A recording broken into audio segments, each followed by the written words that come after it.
તો હવે વાત રાજુલામાં ગરમાયેલા રાજકારણની.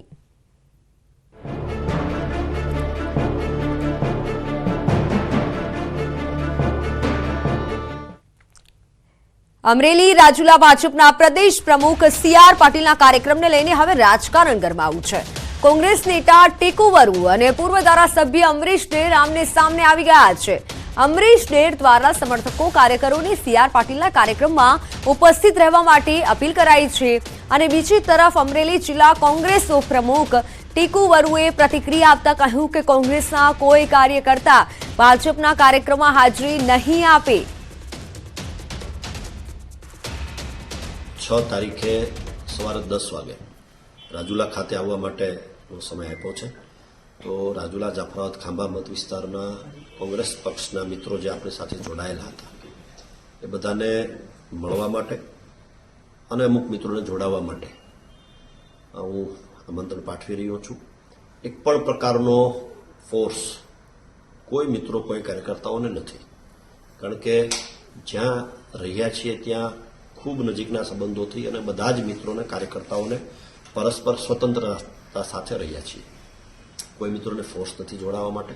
ભાજપનો કાર્યક્રમ છે એમાં આપણે કોઈ જોડાવાનું છે નહીં. કોંગ્રેસ મજબૂત છે, મજબૂત રહેવાની છે અને 2024માં અમરેલી લોકસભાની બેઠક જીતવાની છે. એટલે આપણે સૌ સાથે મળી અને કોંગ્રેસનું કામ કરવાનું છે.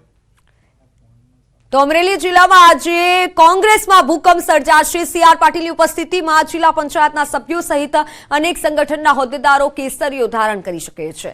અખિલ ભારતીય કાઠી ક્ષત્રિય સમાજના પ્રમુખ અને પૂર્વ તાલુકા પંચાયત કોંગ્રેસના પ્રમુખ શિવરાજ વેચિયા ભાજપનું ખેસ ધારણ કરશે.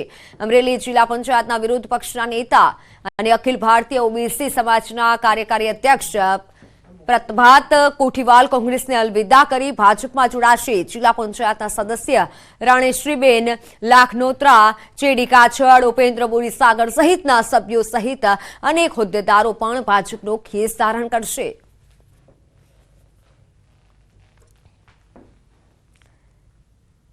તો અમરેલીમાં સાવરકુંડલામાં કોંગ્રેસને ઝટકો લાગ્યો છે. કોંગ્રેસ સમિતિના ઉપપ્રમુખનું રાજીનામું, જયદીપ ખુમાણનું કોંગ્રેસમાંથી રાજીનામું. જાબાલ ગામના સરપંચ છે જયદીપ ખુમાણ કાલે પાટીલની હાજરીમાં ભાજપમાં જોડાશે.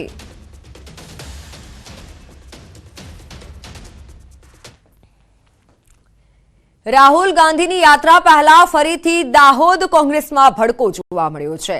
ફતેપુરા તાલુકા કોંગ્રેસ પ્રમુખનું રાજીનામું, તાલુકા કોંગ્રેસ પ્રમુખ મિનેશ તાવિયાડે રાજીનામું ધરી દીધું.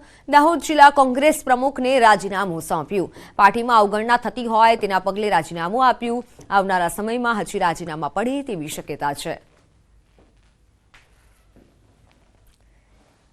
તો વડોદરામાં ડભોઈના કોર્પોરેટરને ભાજપે સસ્પેન્ડ કર્યા છે. હિતેશ ઉર્ફે મોન્ટુ ઠાકોરને ભાજપે સસ્પેન્ડ કર્યા.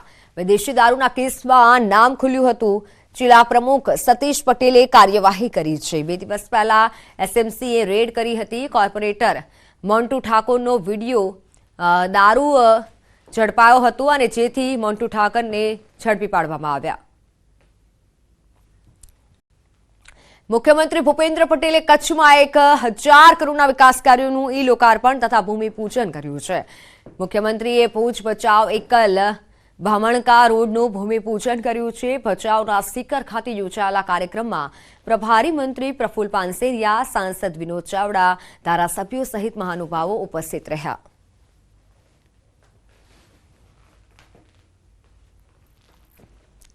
તો મુખ્યમંત્રી ભૂપેન્દ્ર પટેલની અધ્યક્ષતામાં મળેલ કેબિનેટ બેઠકમાં રાજ્ય સરકાર દ્વારા ખેડૂતો માટે અતિ મહત્વપૂર્ણ નિર્ણય કરવામાં આવ્યો છે. જેમાં રાજ્ય સરકારે ટ્રાન્સમિશન ટાવર ઉભા કરતી વખતે ખેડૂતને જંત્રીના 200% લેખે વળતર ચૂકવવાનો નિર્ણય કર્યો છે. આ નિર્ણયને લઈને ધરતીપુત્રોમાં પણ અનેરો ઉત્સાહ છે. બીજી તરફ રૂટ નક્કી કરતી વખતે સ્થાનિક તંત્ર સાથે પરામર્શ કરવા અંગે પણ નિર્ણય કરવામાં આવ્યો છે.